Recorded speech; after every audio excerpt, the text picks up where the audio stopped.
Gregg and Sherry Piburn come to us all the way from Colorado. Gregg is the author of a best-selling Arthritis Foundation book titled Beyond Chaos, One Man's Journey Alongside His Chronically Ill Wife. You don't look chronically ill to me. God, I hate it when people say that. He is also a longtime management consultant and journalist. Sherry, his beautiful wife, is a middle school paraprofessional in the English as a Second Language program. In the summers, she owns a property care business. So what are you doing here? And lives in their mountain cabin, which I understood you opened last weekend. Lucky you. Since the early 1980s, Sherry has battled a variety of health problems, including fibromyalgia, arthritis, and has had several back surgeries. Married 34 years, Gregg and Sherry have 3 children and 1 granddaughter. Later today, this is the exciting part, those who are ill will meet with Sherry in a breakout session in a location still to be determined, depending on how many of you are going to go with Sherry. And while support people will go with Gregg for a breakout in another location still to be determined, depending on how many of you there are. So, Beyond Chaos books are for sale out in the lobby for $10, and Gregg and Sherry will be happy to sign them. Now, please welcome our keynote speakers, Gregg and Sherry Piburn. Arms pumping, the sun beating down on my face. I'm hustling as fast as I can. I'm on the last lap of the run. It's 4th of July in Loveland, Colorado, and once again I want to win the Superstar competition, which is probably just one little necklace, you know. It's a hometown contest, but the sweat is dripping down, my eyes are burning, the sweat's in my eyes, and yes, I crossed the finish line and win 2 years in a row. I've always been somewhat of a tomboy, very, very physical person. I was the favorite babysitter in our neighborhood growing up because I could pin any boy in the neighborhood flat to the grass in 30 seconds flat. So any family that had a boy had no concerns, even if the boy was like 2 years younger than myself. They knew who was in control. As I got married at the age of, I was still very active, ran a wellness program, fitness, all those things, and at 27 had our first child, which was a wonderful thing. At 29 had our second child, and somewhere in that year I changed severely from what I wanted to show our kids was, this is your mom. She's going to run a marathon. You're going to know she doesn't give up and that she is strong. Or I'm going to climb Long's Peak, and my kids are going to know their mother is strong, she's outlandish, and she can conquer the world.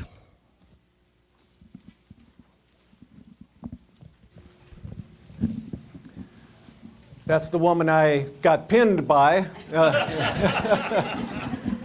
It was really the woman that I was attracted to tremendously. I was a jock as well, and so it was wonderful to get latched together with her. Even on our honeymoon, we went backpacking across the Continental Divide, which I really do not recommend, even if you are healthy. In the 1970s, I bought Sherry cross-country skis and running shoes. In the 1980s, I bought her a recliner chair and a cordless phone. And it was somewhere in some of my writings and speaking, I said, I can't tell you the exact day the wife of my youth died, but she did die. She did die. That youthful wife died. But we're going to take a different approach here today, and we're not going to talk about her symptoms. This is a different kind of a presentation. We're not going to talk about the physical aspects of chronic illness. We're going to talk about the emotional and relational aspects of chronic illness. And you know, when I think of chronic illness, I like to use the word the intruder. The intruder. Okay? By the way, it's always helpful for Sherry and I to know who is here. So if you are someone you consider yourself chronically ill, please raise your hand. Keep them up high. Okay? If you don't have your hand up right now, let's give them a hand for being here. If you are someone like me who is relatively healthy, but you love someone who is chronically ill, raise your hand. Okay, hey, now I want you to keep your hand up. Look around, folks. Let's give these people a hand. You know, they did, take some courage for those folks to come here. Especially, I mean, for all of you to come, it takes a little bit of courage, and I know it's hard. If you're dealing with something like fibro, it's hard for you physically to be here. And if you're a support person, it's hard for a variety of reasons to be here, so that's great. If you haven't raised your hand yet, why are you here? Is it just for the free lunch? Get out right now. Get out. I want to go back to that term, the intruder. When you think of the intruder, what are some words that come to your mind? Let's just hear them. Predator? Unwelcome. By the way, just think of those two, predator and unwelcome. Does that sound like chronic illness? Yeah, somebody else said something. Enemy. Invader. Thief. Sabotage. Yeah. Hey, you know, this gentleman here said enemy too. Think about an enemy, a country that goes to war against an enemy. It's not just a battleground, it's a war. And one of the things that I think I've realized when I was struggling with Sherry's illness was that we were spending most of our time on the physical front. We were going to doctor appointments, talking about the physical aspects, but we were not talking about the other battlefronts of the emotional and relational battlefront. And so when you think about an enemy, and I'm glad you mentioned that, we need to fight this enemy, this intruder, on a variety of fronts. By the way, before I get into a little bit more about this, I just wanted to thank all the sponsors. Certainly, I think Val deserves another hand. Thank you, Val.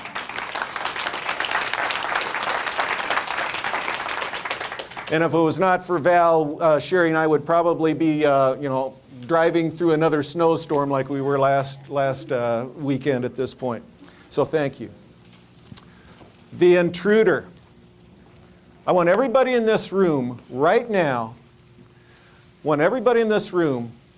if you are somehow directly or indirectly impacted by chronic illness, I'd like you to think about two things the intruder has robbed from you. Don't say anything yet.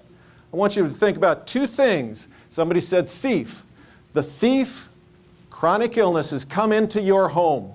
I want everybody in this room to think about two things the thief has robbed from you, or the intruder. Think about that for a moment. Think about that for a moment.